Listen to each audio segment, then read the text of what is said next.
విమానాలు కొన్ని గంటల పాటు లేట్‌గా బయలుదేరిన సందర్భాల్లో చాలామంది ప్రయాణికులు ఏం చేస్తారు? సిబ్బందిపై ఘాటుగా స్పందిస్తూ ఉంటారు. ఫైర్ అయిపోతూ ఉంటారు. ఈ ఘటనలు మనం ఇప్పటివరకు చూసాం. అయితే తాజాగా జరిగిన ఒక ఘటన మాత్రం అందరినీ షాక్‌కు గురిచేస్తోంది.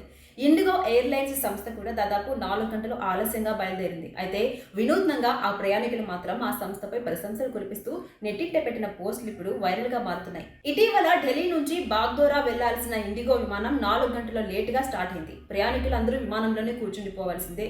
మనకు తెలిసిన విషయమే. అయితే సంస్థ మాత్రం ప్రయాణికుల సౌకర్యం కోసం ఏసీ ఆన్‌లోనే ఉంచింది. వారికి స్నాక్స్, మంచినీళ్ళు కూడా ఇచ్చింది. బోర్ కొట్టకుండా ఉండేందుకు ఓ చిన్న సరదా ఆట కూడా ఆడించిందంట. ఇవన్నీ చెబుతూ ఓ ప్రయాణికుడు నెట్టింట ఒక పోస్ట్ పెట్టాడు. సంస్థపై ప్రశంసలు కురిపించారు. అయితే కొంతమంది మాత్రం ఆ సంస్థపై విమర్శల బాణాన్ని ఎక్కుపెట్టారు. అంటే ఇండిగోలో కార్పొరేట్ మీల్స్ పేరిట ₹300 తీసుకొని 4 సెంటీమీటర్ల బిస్కెట్, జ్యూస్ మాత్రమే ఇస్తున్నారు. కనీసం శాండ్‌విచ్ కూడా ఉండట్లేదంటూ ఆరోపించారు.